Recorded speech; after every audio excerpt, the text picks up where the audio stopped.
The memory of that Tuesday afternoon is etched in my mind, the phone vibrating against my desk, an unknown number flashing on the screen. I hesitated to answer, often reflecting on how different my life might have been had I chosen not to respond. "Mrs. Richardson, you need to know something about your husband and his secretary." The moment those words were spoken, my stomach sank. The voice was distorted, almost robotic, yet the message was painfully clear. I gripped the edge of my desk so tightly that my knuckles turned white. "Who is this?" I managed to inquire. "Just someone who believes you deserve the truth. Look into the Hampton Inn receipts. Room 412 every Thursday for the last 4 months." The line went dead. I remained frozen as the office buzzed around me, grappling with the weight of 20 years spent with Michael. 2 children raised, a home built, a thriving architectural firm established from the ground up. In an instant, one phone call shattered the illusion of our life. I didn't cry or scream. Instead, I surprised myself by opening my laptop to check our company credit card statements. There it was, stark and undeniable. Hampton Inn, $189.99 every Thursday for the past 16 weeks, all approved by Michael during client meetings that had mysteriously appeared on his calendar just 6 months after hiring Jessica, his new executive assistant. Jessica, with her flawless blonde hair and bright smile, ambitious at just 28. I had personally endorsed her hiring, impressed by her credentials and work ethic, even inviting her to our home for our annual Christmas party, where she had conversed politely with her husband, Daniel, a tall, quiet man with kind eyes and a background in IT security. They seemed happy. That night, as Michael came home, I didn't confront him. I greeted him as usual, asking about his day while serving the pasta primavera I had prepared. I watched him lie about a productive meeting with the Henderson account, the same hours he had spent in room 412. "You seem distracted," he remarked, reaching for my hand across the kitchen island. The same hand that likely touched her just hours before, I thought, masking my true intentions behind a smile. "Tom's leaving next month, remember?" "Right," he nodded, already disinterested in the mundane details of our IT department. "I'm sure HR will find someone." "Actually," I replied, taking a sip of my wine, "I think I might handle this hire personally. We need someone who really understands system vulnerabilities." The double meaning of my words was lost on him. I excused myself early, feigning a headache, but instead of resting, I devised a plan. Nothing dramatic, just an elegant strategy to expose the truth while securing my advantage. The following morning, I called Daniel Ross, Jessica's husband, inviting him to interview for our cybersecurity position, a role that would report directly to me, granting him access to all company communications and placing him just 3 doors down from Jessica's desk. When Daniel asked why I specifically reached out to him, I said, "Your reputation precedes you, and I believe in keeping talented people close." Little did he know how closely I intended to keep him. On Daniel's first day, I began documenting everything. Every late meeting Michael scheduled with Jessica, every extended lunch, the way they would step apart when someone entered the room, the inside jokes that fell silent in my presence. I played my role flawlessly, the distracted wife and co-founder too caught up in quarterly projections to notice the lingering glances between my husband and his secretary, too preoccupied to question why she needed to accompany him to a weekend conference in Chicago. "You've lost weight," my sister remarked during our monthly lunch. "New diet. Stress." I pushed my salad around, replying, "End of fiscal year." What I omitted was that I hadn't slept through the night in weeks, that I had discovered Jessica's long blonde hairs on Michael's suits, and that I had glimpsed a text preview on his phone reading, "Miss you already. Can't wait until Thursday." 2 months into my plan, Daniel was flourishing in his new role, overhauling outdated security protocols and integrating new monitoring systems that, with my authorization, included oversight of company emails. One afternoon, he knocked on my office door, concern etched on his face. "I found irregularities in the server access logs. Do you have a minute?" I invited him in and closed the door. "Someone's been accessing confidential financial documents, transfer authorizations specifically." He handed me a report. "The access point is from Jessica's terminal, but outside normal business hours. My heart raced as I studied the report. "Have you mentioned this to anyone else?" "No," he replied. "Protocol says I report security concerns directly to you first." I nodded. "Let's keep it that way for now. I want to understand what's happening before we raise any alarms." What Daniel didn't know, and what no one knew, was that I had already uncovered more than just deleted hotel receipts. 3 weeks earlier, I had discovered transfer authorizations totaling nearly $30,000 to an unfamiliar account. Small enough amounts to evade scrutiny, spaced out over months, all approved by Michael and processed by Jessica. They weren't merely having an affair. They were stealing from me, from our company, from our future. That night, Michael returned home later than usual, spinning excuses with practiced ease. Client dinner, contract negotiations, traffic. I observed him as he moved about the kitchen, loosening his tie and pouring a scotch, blissfully unaware that I had spent the afternoon with our company's financial auditor. "How was your day?" he asked, scrolling through his phone. "Illuminating," I replied. "Yours?" "Exhausting. The Johnson project is a nightmare." He rubbed his neck dramatically. "Jessica stayed late to help organize the presentation materials for tomorrow." "That's nice of her," I responded mildly. "She's certainly dedicated. We're lucky to have her." He agreed, avoiding my gaze, then mentioned, "I'm thinking of giving her a raise. She's really gone above and beyond lately." "I bet she has," I thought, diverting the conversation to Daniel, our new security hire. "He's excellent. Very thorough. Catches things others might miss." Michael frowned slightly. "Just make sure he's focusing on external threats. I don't want him wasting time monitoring our own people. It creates a culture of distrust." I sipped my water slowly. "You know what creates distrust, Michael? Secrets." For a fleeting moment, panic flickered in his eyes, but he quickly recovered, smiling that same smile that had captivated me 2 decades ago.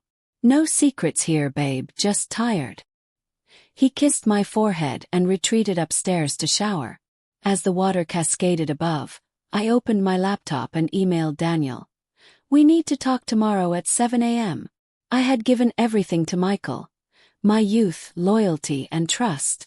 Together we built his dream, only for him and Jessica to plot a future together with company funds, laughing at how blind I had been. The realization struck me like a physical blow. I was merely an obstacle to be discarded. But they were about to learn that I wouldn't be cast aside so easily. The next morning in my office, I explained to Daniel, before anyone else arrived, that they had been siphoning company funds for nearly 8 months. Small transfers that added up to over $120,000. At 11 o'clock, I walked through the main entrance of our office, impeccably dressed in my power suit, Daniel at my side. The receptionist's eyes widened. "Rachel, I thought you were sick today." "I'm feeling much better," I replied, my voice carrying. Amazing what a clear conscience can do. We proceeded directly to the conference room, sending out an all-staff emergency meeting notification. Within minutes, everyone had gathered, including a visibly shaken Michael and Jessica, who kept a careful distance from one another. "Thank you all for coming so promptly," I began, standing at the head of the table, in Michael's usual position. "I have some unfortunate news to share." I gestured for Daniel to distribute folders to everyone, mirroring Jessica's earlier actions, but these folders contained something entirely different. "Our company has been the target of a serious internal theft attempt," I continued steadily. "Someone created fraudulent routing information for the Henderson payment, attempting to divert $10 million to an offshore account." Gasps and murmurs rippled through the room, and Michael's face drained of color. Fortunately, our new security protocols caught the attempt. "The real funds are safe in our company account." Paused for effect. "What you're looking at are documents evidencing a pattern of financial impropriety dating back 8 months. Small thefts, expense account fraud, and finally this attempted major theft." Jessica trembled as she stared at her folder. Michael struggled to maintain composure, his eyes darting frantically between me, the door, and Daniel. "Rachel, this is absurd," he finally sputtered. These are obviously mistakes. Accounting errors. The second folder, please, I interjected, nodding to Daniel again. The next set of documents made someone audibly gasp. Email exchanges, hotel receipts, and security camera photos of Michael and Jessica in compromising positions after hours. In addition to the financial crimes, I continued calmly, there has been a significant breach of professional ethics. Those responsible were motivated by more than just money. Michael abruptly stood, his chair crashing backward. This is a witch hunt. You can't possibly. Sit down, Michael, I said quietly. The FBI Financial Crimes Unit is already on their way, as are representatives from the State Licensing Board. Silence enveloped the room. Then Jessica burst into tears. It was his idea, she sobbed, pointing at Michael. All of it. He said we'd never get caught, that Rachel never paid attention to the financial side. Michael's face contorted with rage. You lying, this was your plan from the beginning. As they turned on each other, I simply watched, the disintegration of 20 years of marriage unfolding before my eyes. Yet all I felt was a strange sense of relief. Security will escort you both from the building, I stated finally. Your access has been revoked. Do not attempt to remove any items from your desks. The authorities will handle that. I turned to the remaining staff. We will, of course, cooperate fully with the investigation. Our company will continue operations as usual. I appreciate your understanding during this difficult time. As Daniel and two security guards led Michael and Jessica away, I remained standing at the head of the table, my posture perfect despite the seismic shift that had just rocked my world. Our CFO approached cautiously. Rachel, I'm so sorry. None of us had any idea. I smiled slightly. That was rather the point, wasn't it? Some things can't stay hidden forever. As the room cleared, Daniel returned alone, closing the door behind him. It's done, he said simply. They're gone. I nodded, finally allowing myself to sink into a chair. And the one-way tickets to Buenos Aires are cancelled, along with their joint credit cards, cell phone plans, and hotel reservation for tonight. I raised an eyebrow. Hotel reservation. Daniel's smile was cold. Apparently, they planned a celebration before their flight tomorrow at the Hampton Inn, room 412. The poetic justice made me want to laugh. 6 months later, I stood in the newly redesigned lobby of Richardson Architecture, now officially renamed Price Design and Architecture, reclaiming my maiden name both personally and professionally. The scandal had made regional news for a few weeks, with Michael and Jessica accepting plea deals to avoid longer sentences. 5 years for him, 3 for her, plus restitution of all stolen funds. The $10 million Henderson project had been completed on time and under budget, solidifying our reputation for reliability even in crisis. The new logo looks perfect, Daniel remarked, joining me as we admired the sleek signage being installed. Change was overdue, I replied, in more ways than one. We had forged an unusual friendship through our shared betrayal. Not romantic, as we were both too raw for that, but built on mutual respect and understanding. He had remained with the company, accepting my offer to lead our new cybersecurity division. Have you heard from him? Daniel asked quietly. I shook my head. Not since the sentencing. My lawyer handles any necessary communication. Pause. Jessica writes sometimes. Apologies mostly explanations. A shrug. I stopped reading them. He nodded. Some wounds don't need constant reopening. My phone buzzed. A text from my daughter at college. Saw the new company sign on your Instagram. Looks amazing, Mom. So proud of you. For the first time in a long while, I felt my throat tighten with emotion. My children had shown surprising resilience through it all. Initially shocked and angry, they eventually recognized their father's actions for what they were. Selfish betrayals of not just me, but of our entire family. They stood by me, their respect for me seemingly growing as they observed my dignified navigation of the aftermath. The Henderson clients called, Daniel mentioned as we walked back toward our offices. They want us to handle their new project in Seattle. Did they mention why they're staying with us despite everything? Daniel smiled. They said they value working with someone who demonstrates integrity under pressure, someone they can trust. Trust, a simple word for something so precious and fragile. That evening, as I locked up my office, I glanced at the framed photo I now kept on my desk. Not of Michael and me in happier times, but of the first building I had ever designed on my own. Before I met him, I had forgotten how proud I was of that small medical clinic, how it had represented all my ambitions and capabilities. Somewhere along the way, I had allowed my identity to become entwined with Michael's, my achievements secondary to our shared success. The betrayal had been devastating, yet in its aftermath, I rediscovered parts of myself I thought were lost. As I drove home to the new condo I had purchased, smaller than our family home but boasting a stunning view of the harbor, I reflected on the strange journey of the past year. The anonymous phone call that had shattered my world had, ironically, set me free. I no longer spent evenings waiting for someone who didn't truly want to come home to me. I no longer doubted my own perceptions when things didn't add up. I no longer compromised my worth for someone who couldn't see it. I watched his expression shift from disbelief to anger and finally to a cold, focused calm. "How long have you known about all this?" he finally asked. "The affair about 3 months. The money just recently." I hesitated. "I'm sorry to involve you, but I needed someone I could trust, someone with as much at stake as me." He laughed without humor. "And you trust me? You barely know me." "I know enough," I replied. "I know you're honest. I know you're skilled at your job. And I know you deserve better than to be made a fool of." He stared at his hands for a long moment. "What's your plan?" I smiled for the first time in weeks. "I've already started it, but I need your help with the next phase." Over the following 2 weeks, Daniel and I maintained perfect professional facades while gathering evidence, documenting patterns, and solidifying our case.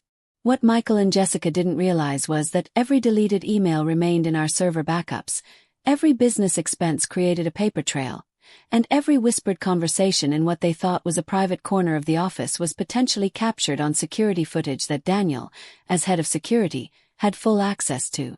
Yet, we needed more than evidence of financial impropriety and an affair.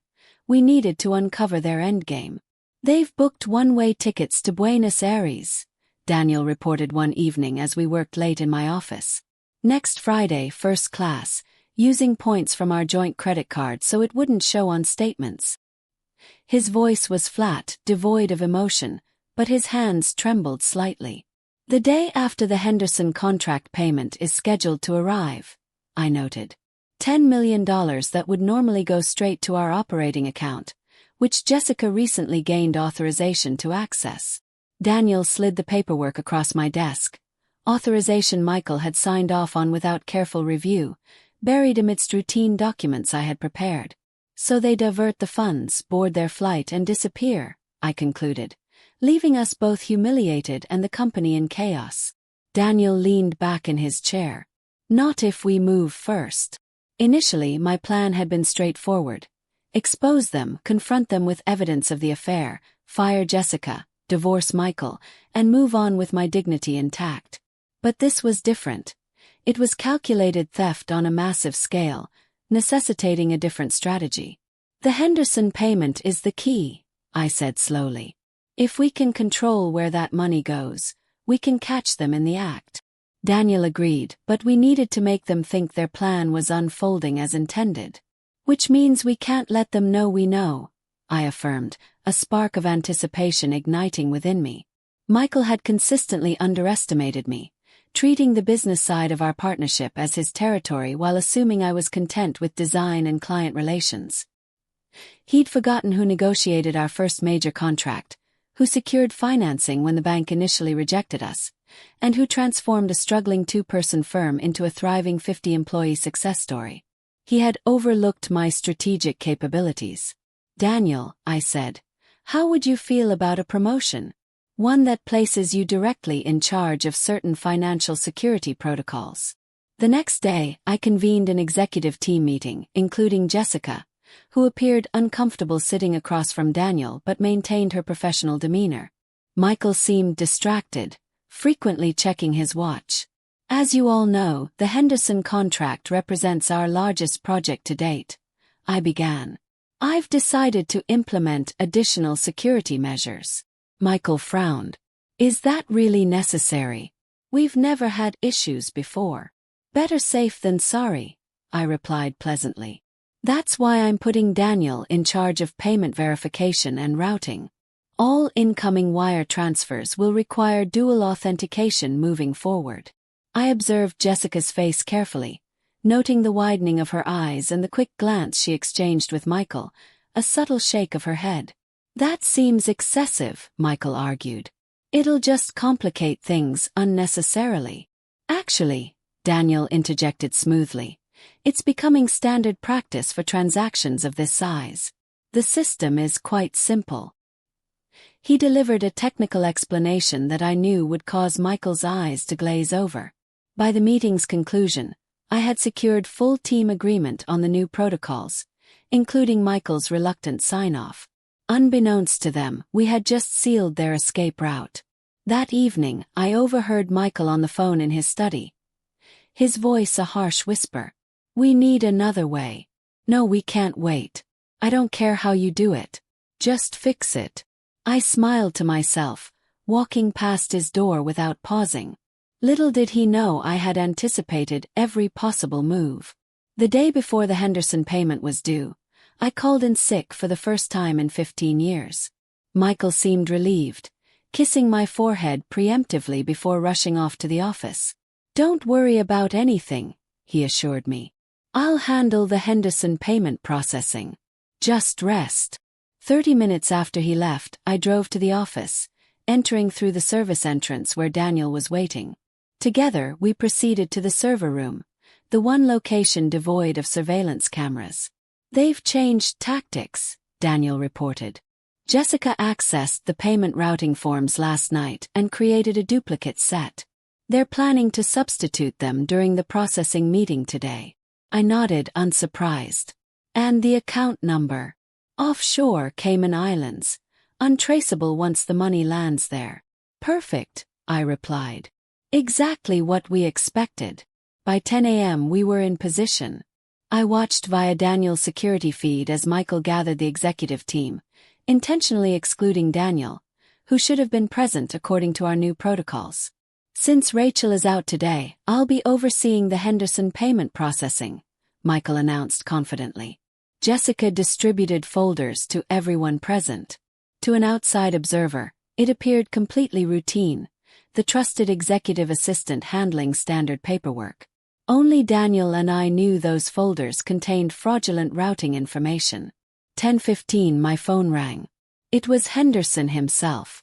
Right on schedule, Rachel. Glad I caught you. There seems to be some confusion with the payment details. We received 2 different sets of wire instructions this morning.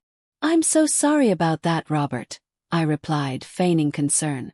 We've been implementing new security measures. The correct details were sent from our secure financial portal. Any other instructions should be disregarded. That's what I thought, he chuckled. Just wanted to confirm before we release the funds. Should be in your account within the hour. Perfect. And Robert, thank you for your vigilance. Security is everything these days. At 10:30, Daniel and I watched as Jessica slipped into Michael's office. Even without audio, their body language told the story. Her agitation, his confusion, both of them anxiously checking their phones. At 10:45, I texted our CFO, who I had brought into our confidence the day before. At 10:50, the CFO stepped into Michael's office, where he and Jessica were still huddled over a computer. Great news, he announced loudly enough for the security feed to capture. The Henderson payment just cleared. $10 million, safe and sound in our operating account. The shock on their faces is a moment I will forever cherish. My phone rang through the car speakers, my sister calling for our now weekly dinner plans. Just leaving the office, I answered. I'll pick up the wine on my way. Perfect. And Rachel, that client from New York called again, the one who wants you specifically for their project. You should say yes. I smiled as I signaled for a turn toward the wine shop. You know what? I think I will. The light turned green, and I accelerated forward. Some may emerge from betrayal bitter or broken, wary of ever trusting again. But I discovered something unexpected within myself. A resilience I hadn't known I possessed, and a clarity that only comes from seeing through illusion to truth. The invisible witness I had been in my own life, overlooked, underestimated, dismissed, had finally stepped into the light. And in that light, I realized I cast a much longer shadow than anyone, including myself, had ever recognized.